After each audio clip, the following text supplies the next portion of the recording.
people say, she has a look of innocence in her eyes. And how do I paint that? How do you draw and paint a look of innocence? It really challenged me creatively and helped spread my wings even further as far as what was possible with art. Hey, Pencil Kings. Satchel Winn on the line.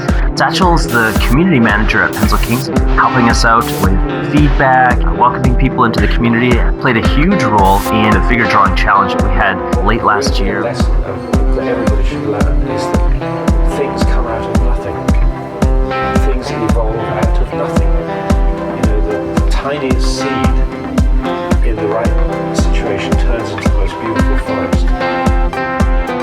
Welcome to the call, Satchel. Hi, it's great to be here. I really enjoyed working together with you when we were doing the challenge. I hadn't been through the structure of man. If you're listening to this call and you haven't heard of the structure of man before, it's a really comprehensive course for learning how to draw the figure straight out of your mind. And Satchel had been through it before and rocked it out. I saw her before and after drawings, and I was just blown away. So can you tell us now just a little bit about yourself and how did you get into art? Sure. Well, I'm from northeastern Pennsylvania, so I'm in the U.S., and it was probably in high school that I started really taking it seriously. I got Betty Edwards' book, Drawing on the Right Side of the Brain. That really got me looking at things and drawing what I could see, and I started doing more still lifes. I started copying photographs. Around 2000, I started drawing and painting airplanes because I was building models and I thought, well, why not try drawing them?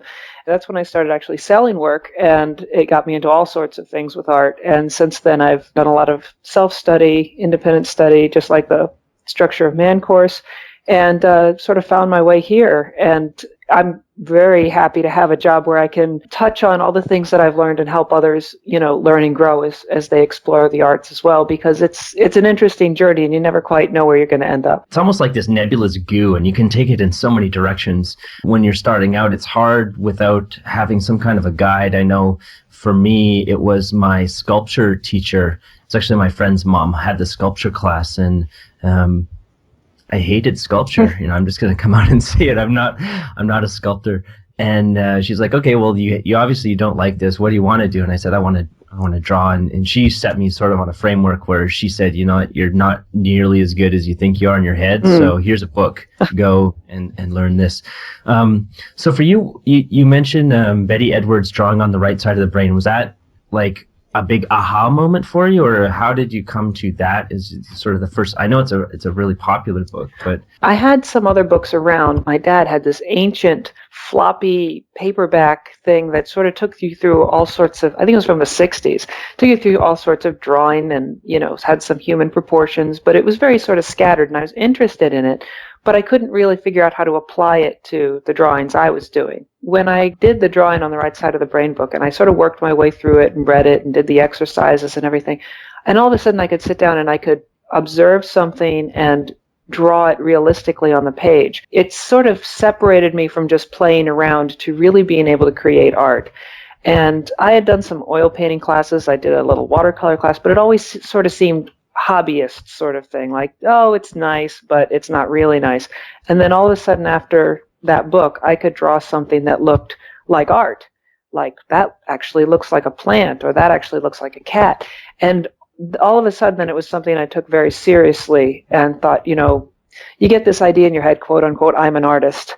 That really opened up the possibilities for me to, go ahead and offer it to the world instead of just doing it for my own pleasure. It made it much more serious to me than just something I did for fun. When you were studying that book, was there something in particular that was like an aha moment for you where you're just like, oh, I get it, or you feel like you've leveled up? It's interesting because it was a long time ago. I mean, I was probably 14 or 15, So I can think of, though, the things that I've gone back and looked at that book, and that was really important. Like negative space was really important. Contour line drawing, which I actually did in a high school class too, where, you put your hand down and you draw your hand without ever looking away.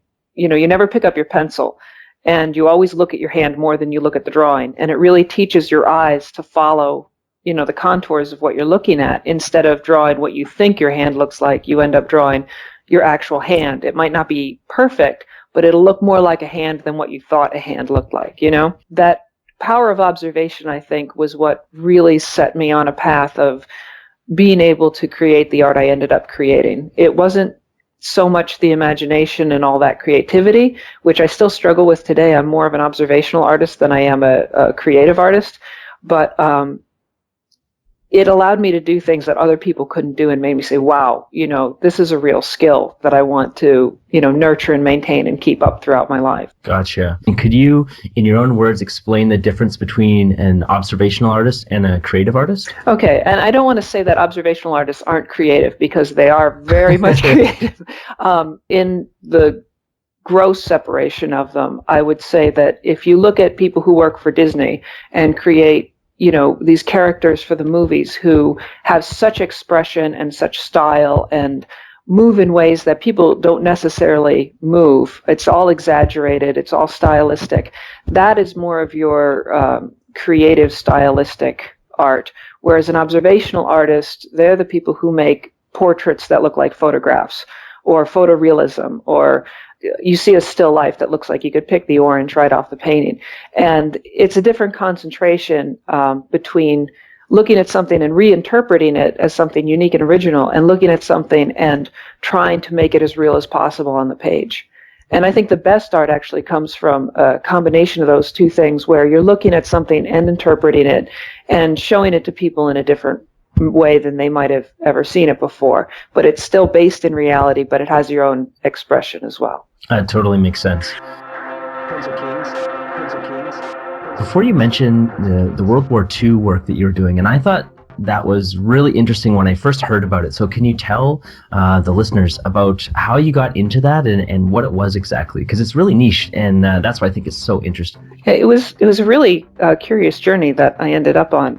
I had been to a couple air shows, and I was sort of in this airplane fixation mode. I was building models, and I thought, you know, let's try drawing and painting these too. And I had some beautiful photo books of World War II airplanes. And I don't know exactly what the fascination is. I have a lot of World War II involvement on one side of my family, actually both sides of my family. I had a grandfather who actually designed the engines in the planes, and I had a great uncle who flew in the B-24s in England. So it was something that was connected to me, and I thought, you know, this could be a very interesting subject to draw. And I was part of some communities from the modeling that were very supportive of seeing artwork of airplanes. So I just started making it, and I did about 8 months to a year of just practice pieces. And then I said, let's see what happens if I put this on eBay. So I put this one picture, it was of an SBD Dauntless, up on eBay, an original picture.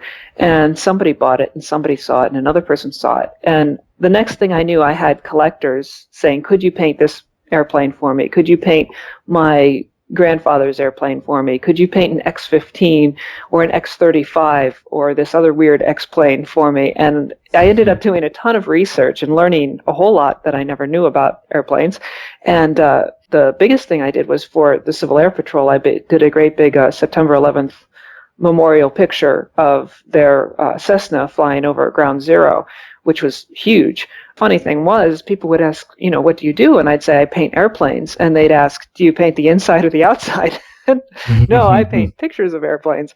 And eventually I got out of it a little bit because it got so niche that you get into people who are so ultra picky about every little thing, some of these collectors.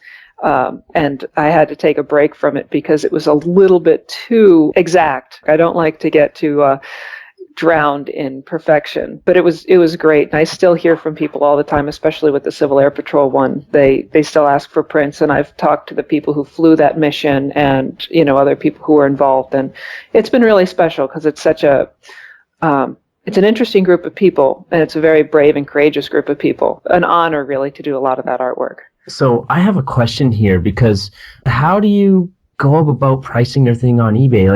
It just seems like for you it was so natural. I just put it up on eBay and all these people saw it, and it's so easy. But I know for me, I have this hesitation or this fear. There's just something holding me back, and even though I think I'm talented, I'm a little bit afraid, or I'm not quite sure. So how did that work for you? It is scary, and I think that I've struggled with that fear, and I still struggle with that fear, even though I've balanced out a lot of things. Because you have to work with what you think your art is worth what you see similar art being worth, then also having faith that there's someone out there who'll want it. When I was first starting, I did the airplanes, but I also wanted to get into other things like portraiture, and I was doing little still lifes. And I remember putting just like a little 8x10 oil painting of a daisy up on eBay for like $9. And someone bought it and loved it. And you never know what's going to strike a person out there. That's sort of the beautiful thing about art, is that as long as you have something that is quality, I think that's the most important thing, is to make sure you produce something that looks like care was put into it. And it's something that you would be proud to put on your walls.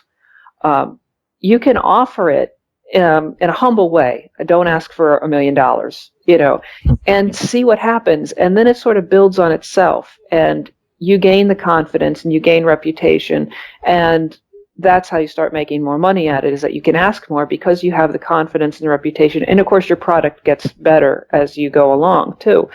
But you have to have the confidence in the beginning and sort of concentrate on making something that would be something people would put on their wall. It's sort of, you have to take the time and say, no, I'm going to create a finished work of art, whether it's a pencil drawing or a sketch, or it doesn't have to be anything fancy, but it has to be a piece of art. And then have the confidence to say, this is a work of art. Would anybody else like one like it? I think that's a really good point. Watching so many amazing artists put together lessons on Pencil Kings, it does take a lot of time, and you have to be willing. It's like you work on it for the whole week, like 3 or 4 hours every night. Mm-hmm. And I know there's all these speed painters out there, and I'm obviously jealous of them because I would wish I could paint that well. But you definitely have to put a lot of work into it. Once you've got a painting that you're proud of and you want to hang on your wall, do you feel a little bit of hesitation with giving that away or putting it up for sale? Do you want to keep it, or your house is full of art?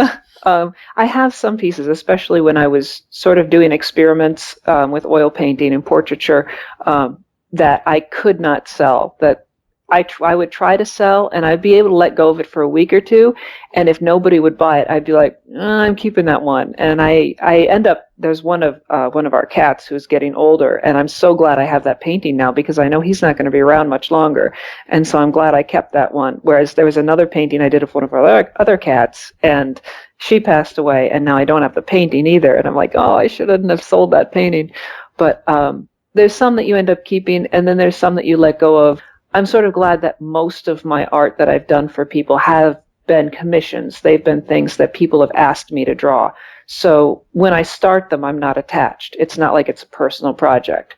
And that's really, I don't know, if you're a very sentimental artist, I think that's the best way to do it, because it's sort of like, then it's your child and you send it off into the world, and you can hear about it later. I just heard that one of my pictures I did recently was going to be hanging in a restaurant in Seattle because the person who commissioned it is now working there. And I thought, well, that's great. Send me a picture. I'd love to see how it looks on the restaurant wall. Once you start working for people, it makes it just easier to say that was for them and it's not mine anymore. It just goes out. You were into World of Warcraft for a while, and you started to do some art in and around World of Warcraft. Is that correct? Yes, I did lots of World of Warcraft commissions. Okay, I want to hear all about this. It was actually, I had taken a break from art after the airplane stuff, and I hadn't picked up a pencil in maybe 6 or 8 months. And then I started playing Warcraft and got in with a group of role players, and Shadow Council represent. We were great role-playing server. I started drawing my characters, and then people saw that and they said, oh, draw this character and draw that character. And I started just sort of taking requests, and I did that for a bit. And that was actually what led me into illustration and going back to school for a while and learning figure drawing. That was really a lot of figure drawing, got into that. And I ended up starting to take commissions on DeviantArt, doing everything from just, quick pencil sketches to, full-on paintings that some of them took me 100 hours. I mean, there were a couple that, had multiple figures and took immense amounts of time. And it was a really interesting journey because it taught me much more, even more than the airplane people, because the airplane people were picky. But when you would get, people saying, oh, she has a look of innocence in her eyes. And how do I paint that? How do you draw and paint a look of innocence? And it really challenged me creatively.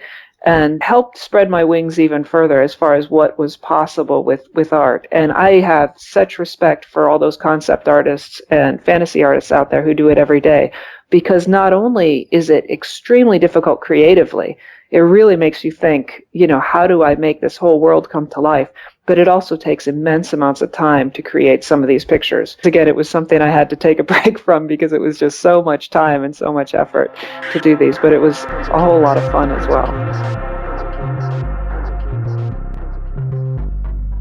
It seems like you have a unique ability to get into online communities, be immersed in that and start producing artwork that you're just inspired by being part of that community, and you produce artwork and then people see that and they're like, wow, like I want that, or I want maybe not what you posted, but can you do this, which is a variation of or something that person is interested in.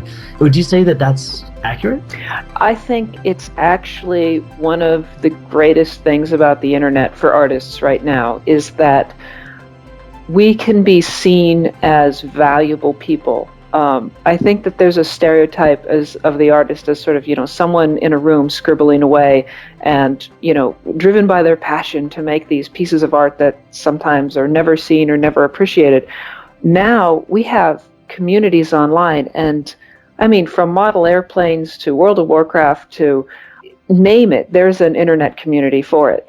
And if you start showing your creative abilities and sharing your creative abilities in those communities, people will notice, and people love it because, not everybody's an artist, and some people are trying to be artists and they like, to hear tips. They like to have a little bit of coaching and a little bit of encouragement from others. And I mean, there's art communities. There's actually a small art community within the larger Warcraft community that I've been in. That's, all the people who do art, we all sort of talk and give each other tips and everything. And that's very supportive. And so, it's changed the way that artists really work, where instead of being sort of on your own, doing just your work, creating work that's really just your own expression, it's so much more shared. And I mean, there's Tumblr is wonderful for artwork as well. DeviantArt is an incredible thing. And that's what I'd love to see with Pencil Kings, is to create this supportive environment for artists to, feed off of each other and learn to share their work instead of being afraid to share their work. Because when I first started, I was terrified. And it got to be to the point where, there's so much out there now and so many levels that you can share your stuff and you'll fit in and you'll be encouraged and you'll find a huge amount of community and friendship out there. That point about being scared to share work, I think, is so true, because I know that I feel it. I aspire to great things, but, I just haven't put in, as one of our instructors at Con, he's like, you got to put in the mileage with your pencil. And but in looking at art books at the library, I sometimes feel like the internet has set the bar so high because the cream always rises to the top. So in your Facebook feed, you look at the best of the best comes in there. But there's so many published artists and things in offline media that I feel like I've forgotten about. And I'm just starting to rediscover this, that there is really a place for wherever you are on your journey, once you put in that time to polish things a little bit. And I think it's important not to forget that. So these days, can you tell us a little bit about what you're working on now? What are you up to today? Well, my big project right now, and I'm sort of got it, only one project going, is for a local artist, found me online, and he didn't even know I was local until we started talking. And he does these beautiful figure paintings he uses all kinds of abrasives to put them on sheets of steel. So they almost look like a charcoal, but they're grayscale on steel or bronze or brass, these huge sheets of metal. And I guess when you see them in person, the way the light travels across them creates really interesting effects. And I mean, beautiful figure work. But he wanted to do something with a male figure that didn't have any skin, basically the musculature, the bones. And he had seen some of my anatomy work online, which I've done tons of. And he asked, could you do this? Could you take a pose of a man and take the skin off so there's just the muscles? And I said, well, sure. But of course you say, well, sure, and it's not as simple as, just saying it.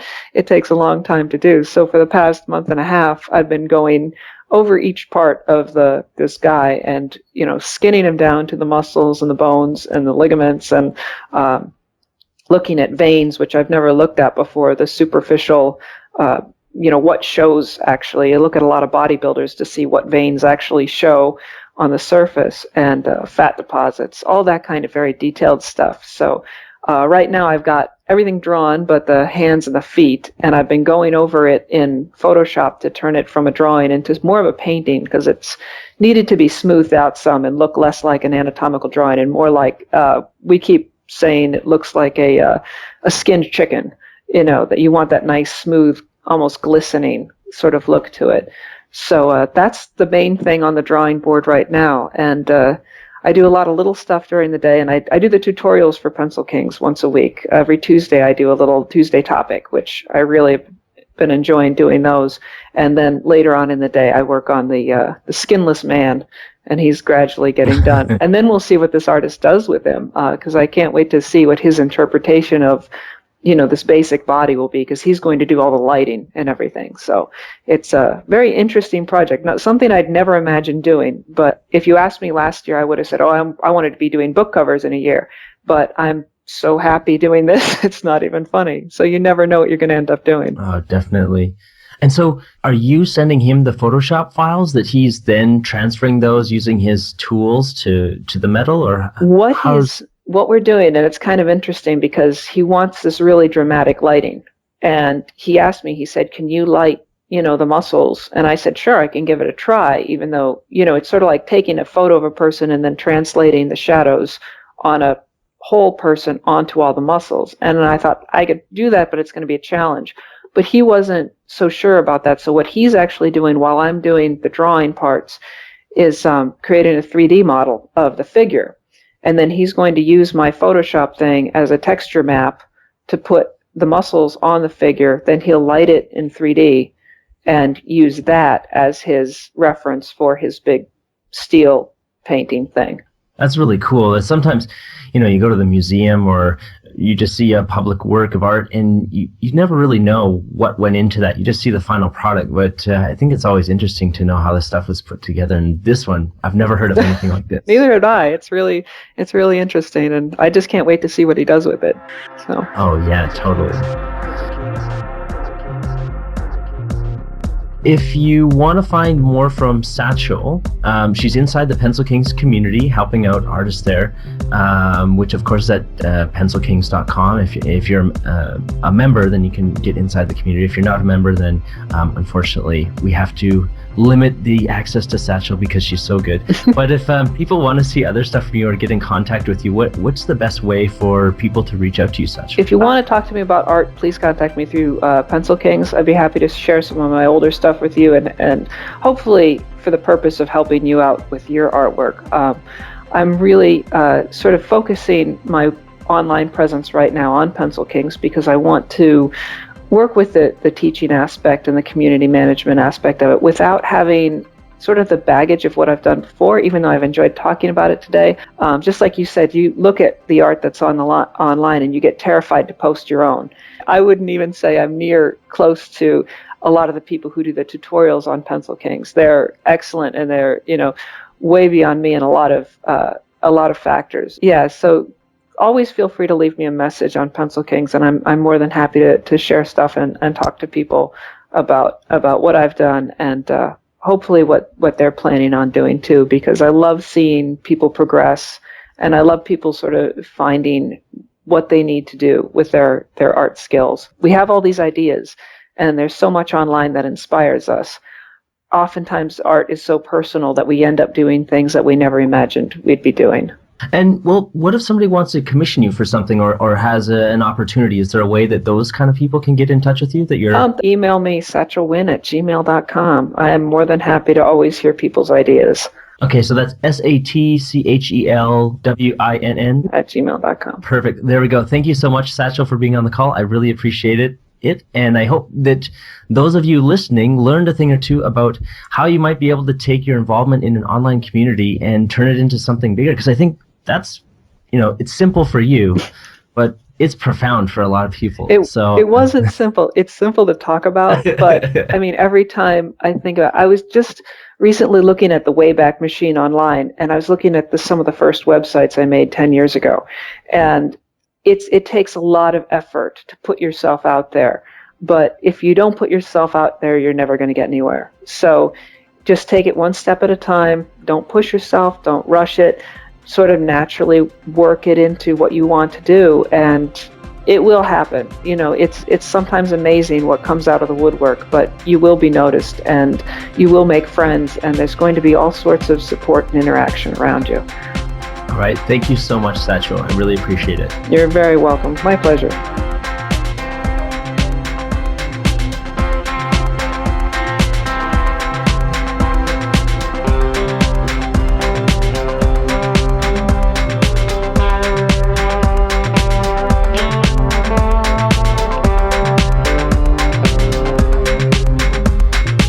Demands patience, skill, years of practice. You talk like a fool. I would trade a century of practice for an ounce of inspiration.